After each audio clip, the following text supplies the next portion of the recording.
For over a century, this photograph remained in an archive at the University of Alabama, simply labeled as Three Sisters, Montgomery County, circa 1898. Historians had looked at it, preserved it, and digitized it. Not many paid it any significant attention. It appeared ordinary, just another portrait of another family enduring the harsh realities of the Jim Crow South. There was nothing about it that indicated mystery. Nothing hinted at impossibility until Dr. Patricia Hayes zoomed in. Dr. Hayes, a medical historian at Vanderbilt University, had devoted 3 years to digitizing photographs of black families from the post-Reconstruction period. She had processed thousands of images, noting faces, clothing, and locations. Most of the work was routine and repetitive. But one afternoon in March 2023, she opened the file containing the Three Sisters. She started her standard examination, checking image quality, adjusting resolution, and then she noticed something in the youngest sister's arms that made her breath stop. The musculature was off. Not just strong, but impossibly dense for a 16-year-old girl living in poverty in 1898. The definition, visible even through her dress fabric, belonged to a laborer twice her age. Dr. Hayes moved closer to her screen, her heart pounding. She had observed something like this before, but only in modern medical journals documenting one of the rarest genetic conditions known to science, a condition that wouldn't be identified for another 99 years. If you're captivated by hidden mysteries and old photographs, hit that subscribe button and give this video a like. What we're about to uncover will reshape how you view history forever.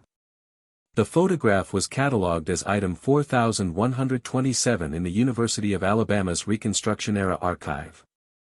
When Dr. Hayes first opened the digital file, she followed her usual protocol, checking metadata, confirming date and location, and examining the image for any damage or degradation that might affect preservation.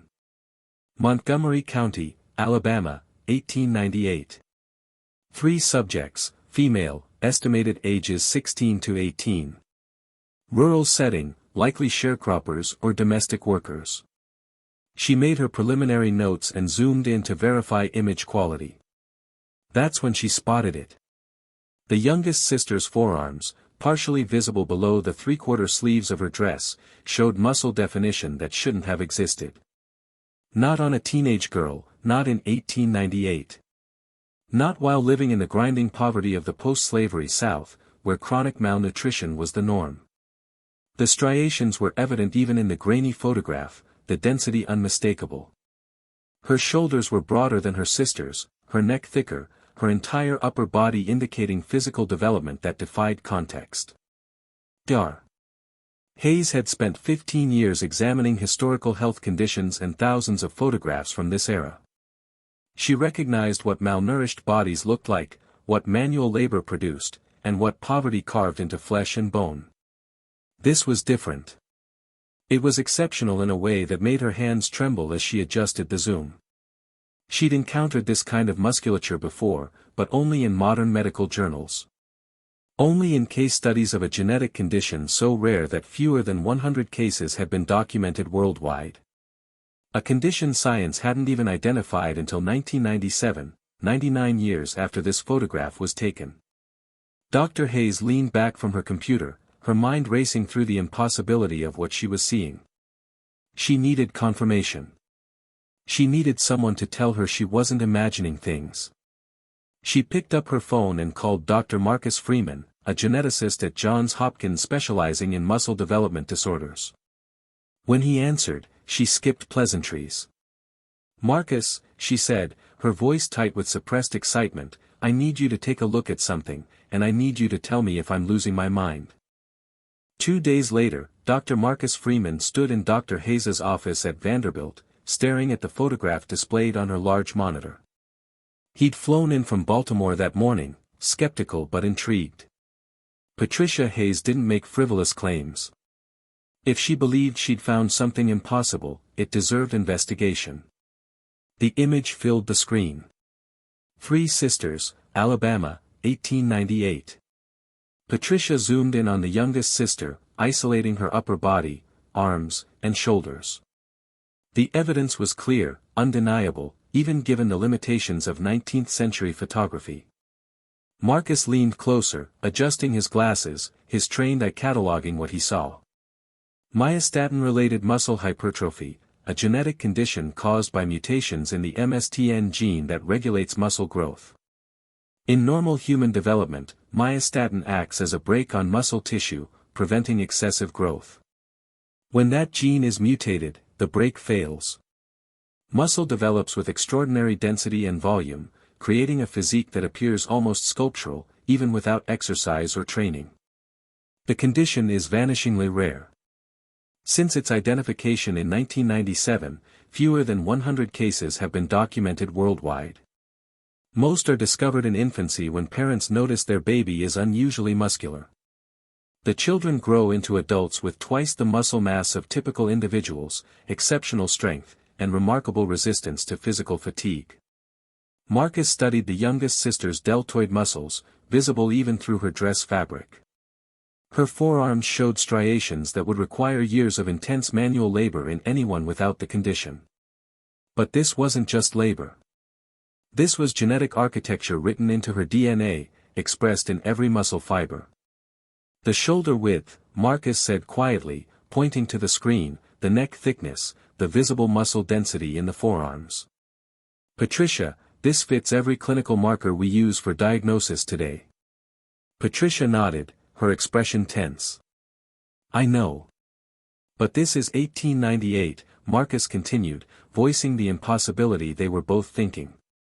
We didn't identify this condition for another 99 years. There's no way anyone looking at this girl would have understood what they were seeing. Which means, Patricia said slowly, she went through her entire life with no one understanding what she was. No medical explanation, no framework for comprehension. Marcus sat down heavily in the chair across from Patricia's desk. We need to find out who she was. We need to know what her life was like. The back of the photograph provided their first clue. When Patricia had initially catalogued the image, she'd photographed both sides. On the reverse, in careful script faded to brown with age, someone had written Ruby, Esther, and Grace. Montgomery County, summer 1898. 3 names, no surname, no specific location beyond the county, but it was a starting point. Patricia began with the 1900 United States Census, the closest complete record to the photograph's date. Montgomery County, Alabama, had a black population of nearly 30,000 in 1900. Most worked as sharecroppers, domestic servants, or manual laborers. Finding 3 sisters with these specific names in that massive population would require patience and methodical searching. She spent 2 weeks combing through digital census records, cross-referencing households that listed 3 daughters in the approximate age range. The work was tedious, eye-straining, filled with dead ends and near misses. Then, on a Thursday afternoon in late March, she found them. A household headed by Caroline, age 42.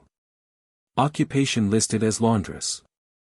3 daughters, Ruby, age 20, Esther, age 19, Grace, age 18. No father listed. No other family members in the household. An address in the rural outskirts of Montgomery County near a crossroads settlement called Pine Level. Patricia's hands trembled as she copied the information into her research notes. Grace, the youngest sister in the photograph, age 18 in 1900, which meant she would have been 16 in 1898, exactly as Patricia had estimated. But the census revealed something else, something that made Patricia's chest tighten. Caroline's occupation, laundress. One of the most brutal forms of labor available to black women in the post-Reconstruction South. Hauling water, heating it over open fires, scrubbing clothes by hand, wringing them dry with raw hands, hanging them in the brutal Alabama sun, then ironing them with heavy flat irons heated on wood stoves. It was work that destroyed women's bodies. Most laundresses didn't live past 50, their backs broken, their hands gnarled, their spirits crushed by relentless physical demands. Patricia thought about Grace, standing in that photograph with her impossible strength. In a family surviving on a laundress's income, a daughter who could lift twice what others could, who could work longer without tiring, who never seemed to wear down, such a daughter would have been invaluable. Such a daughter would have been exploited. Marcus began researching the physiological implications while Patricia dug deeper into the historical record. They needed to understand not just what Grace's condition was, but what it would have meant for her in 1898 Alabama. Montgomery County in the late 19th century was a place of rigid hierarchies and brutal realities. Black families existed under the crushing weight of Jim Crow laws, sharecropping contracts that amounted to economic slavery, and the constant threat of violence. For black women, the world was even more constrained. They worked as domestic servants, laundresses, field laborers, jobs that paid almost nothing and demanded everything. Patricia found records showing that Caroline, the girl's mother, had been born into slavery in 1858. She was 9 years old when emancipation came. After the Civil War, she had worked as a domestic servant in Montgomery before moving to the rural outskirts, where she could take in laundry from white families while raising her daughters alone. The records showed no husband, no father listed for any of the girls. The work of a laundress was devastating. Patricia found medical reports from the era documenting the physical toll: chronic back problems, arthritis in the hands and wrists, respiratory issues from breathing smoke and steam, burns from handling hot irons. Most laundresses worked alone, but some employed their daughters once the girls were old enough to haul water and wring out heavy water-soaked cloth. Marcus explained what Grace's condition would have meant physically. Myostatin deficiency doesn't just create muscle mass. It fundamentally alters metabolism, bone density, and physical endurance. People with the condition typically have extremely low body fat, dense bones that resist fracture, and cardiovascular systems capable of sustaining intense activity for extended periods without fatigue. For Grace, living in rural Alabama in 1898, these traits would have been both a blessing and a curse. A blessing because they made her capable of work that could help her family survive. A curse because they made her visibly different in a world that punished difference. Think about what this means, Marcus said during one of their research calls. Grace could have done the work of 2 or 3 people. She could have hauled water, lifted loads, worked hours that would have exhausted anyone else. And in a family struggling to survive on a laundress's income, that ability would have been impossible to ignore. Patricia understood what he was saying. Grace's strength hadn't been a gift. It had been an obligation. Patricia's breakthrough came from an unexpected source, the diary of a plantation owner's daughter, preserved in the Montgomery County Historical Society. The diary, covering the years 1899 to 1902, contains scattered references to local black families, including several mentions of Caroline the laundress and her daughters. The first reference was brief, dated February 1900. Mother sent me to the laundress's cottage to retrieve father's shirts. The youngest girl was there, Grace. I believe she was carrying water from the well with such ease that I could scarcely believe it. 2 full buckets that would have strained our strongest field hand, yet she moved as though they weighed nothing. Patricia photographed the page with shaking hands, physical evidence, contemporary documentation of Grace's extraordinary strength, witnessed and recorded by someone who had seen her in person. But it was another entry, dated July 1901, that made Patricia's throat tighten. Grace delivered the washing today, carrying a basket so heavy that Thomas, our manservant, struggled to lift it from the wagon. Yet she had carried it herself from the cottage nearly a mile distant.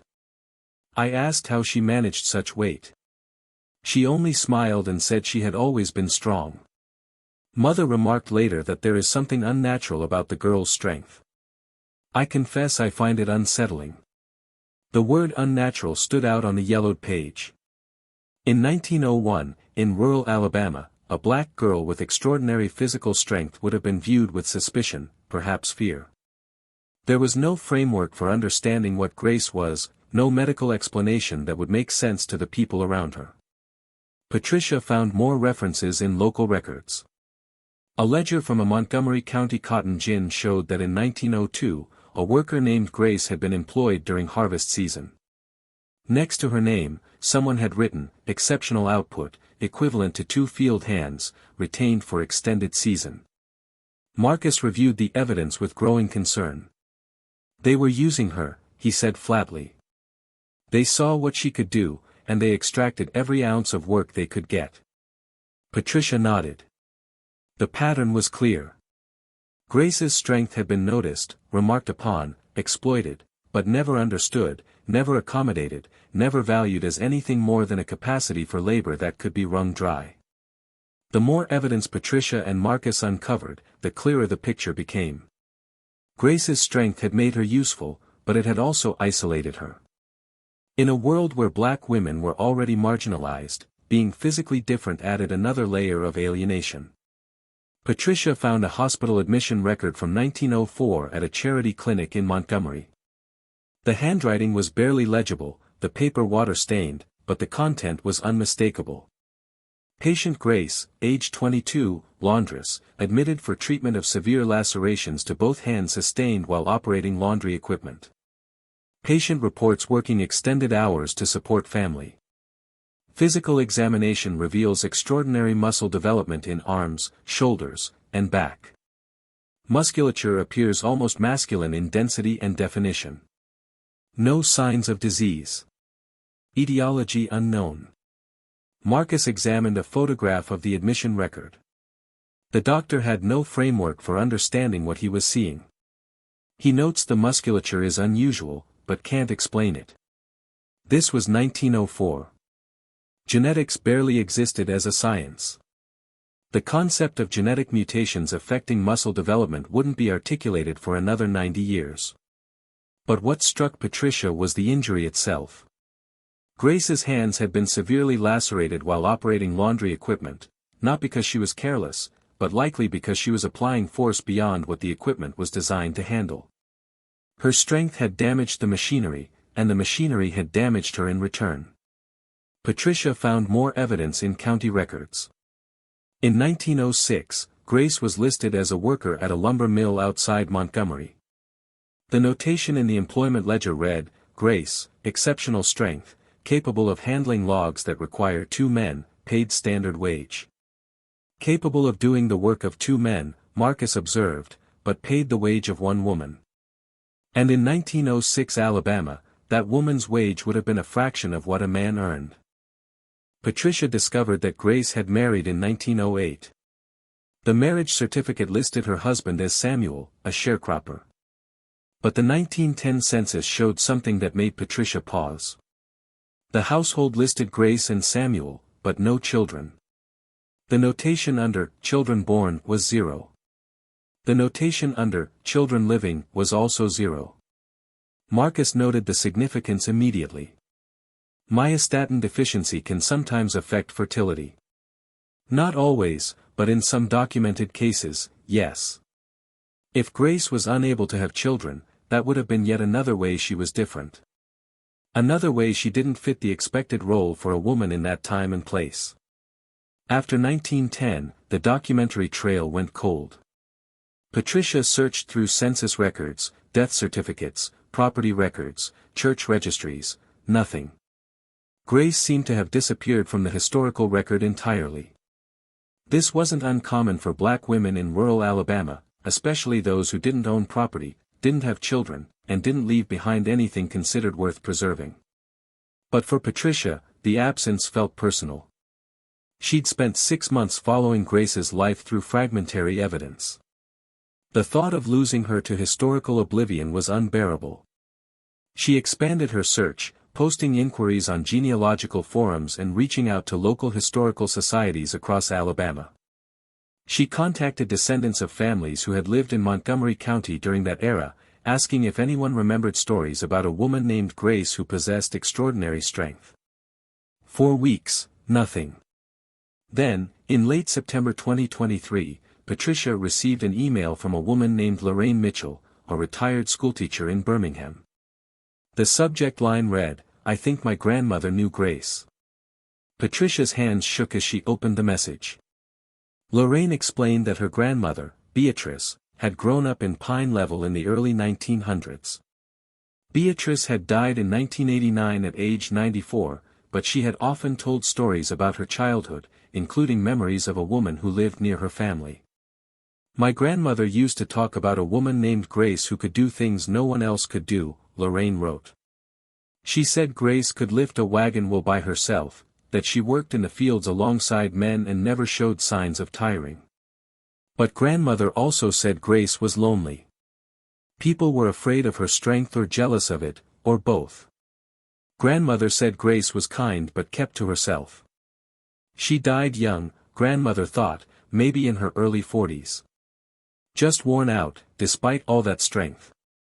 Patricia read the email 3 times, her vision blurring with tears. Worn out despite all that strength. It was the perfect, heartbreaking summary of Grace's life. She contacted Lorraine immediately, and over the following weeks they worked together to piece together what Beatrice had remembered. Grace had continued working through the 1910s and 1920s, always in physical labor, always pushing her body beyond what seemed humanly possible. She had remained married to Samuel until his death in 1928. After that, the memories became vague.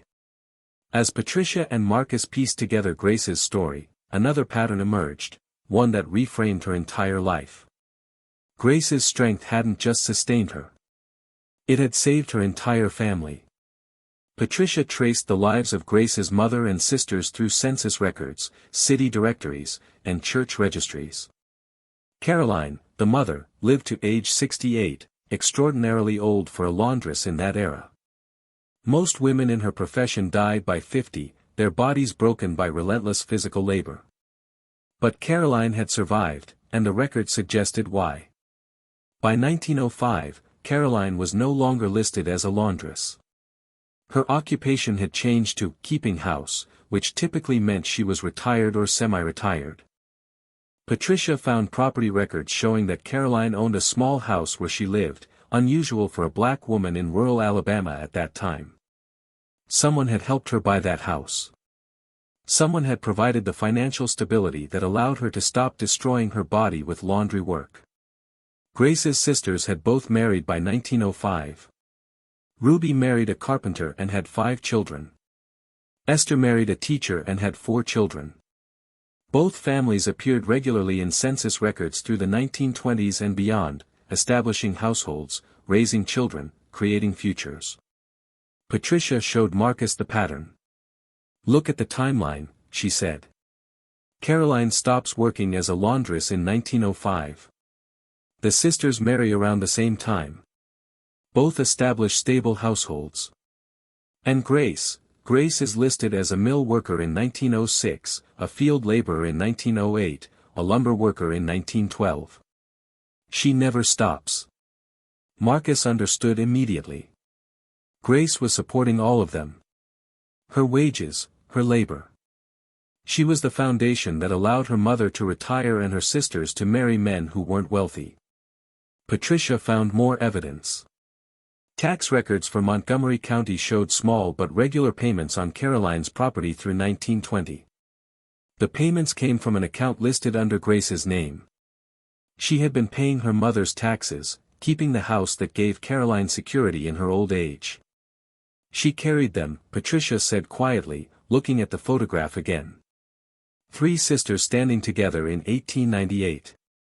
Ruby and Esther standing tall because Grace, the youngest, had carried them through her whole life. She carried them, and they survived because of her. Dr. Hayes and Dr. Freeman published their findings in the Journal of Medical Genetics in late 2023. The paper, titled Historical Evidence of Myostatin-Related Muscle Hypertrophy in a Photograph from 1898, presented the photograph, the historical research, and the medical analysis that supported their conclusion. The paper made international headlines. Medical researchers were fascinated by the possibility of identifying genetic conditions in historical photographs. Historians were intrigued by the window into the lives of black women in the post-Reconstruction South. Geneticists wanted to know if there were living descendants who might carry the same mutation. But for Patricia, the significance went deeper than academic recognition. Grace's photograph had been sitting in an archive for 125 years, overlooked and unremarkable. Now, people around the world were seeing her, truly seeing her, and understanding that her life had been extraordinary. Grace had lived in a time and place that gave her no recognition, no accommodation, no understanding of what her body was capable of or what it needed. She had been strong in a world that punished strength in black women, that exploited their labor and gave nothing in return. She had carried burdens that would have broken others, and she had done it in silence, because that was what survival required. Marcus noted something else in their follow-up research. Historical records show that Grace had helped her family survive. Her mother, Caroline, lived to age 68, exceptionally old for a laundress in that era. Her sisters both married and had children, establishing families that continued for generations. Grace's strength had bought them time, security, and survival. She was the reason they made it, Marcus said simply. Without her, that family doesn't survive the turn of the century. She was their foundation. Patricia thought about that photograph again. 3 sisters standing in front of a White House in Alabama, 1898. Ruby and Esther standing tall because Grace had carried them through. The revelation transformed how Patricia understood the photograph. It wasn't just 3 sisters posing for a portrait. It was a record of sacrifice, of extraordinary strength used not for personal gain but for family survival. It was a testament to a young woman who carried the weight of an entire family on shoulders that were genetically designed to bear impossible loads. And it was proof that sometimes the most extraordinary stories hide in plain sight, waiting for someone to look closely enough to see them. The photograph of Ruby, Esther, and Grace now resides in the Smithsonian's National Museum of African American History and Culture, displayed as part of an exhibition on black family life in the post-Reconstruction South.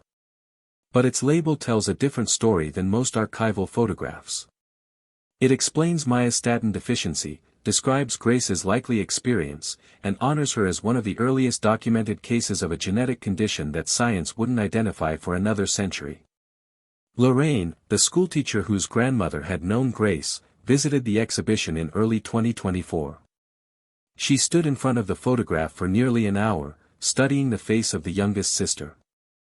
Later, she told Patricia that seeing Grace honored in this way felt like closing a circle.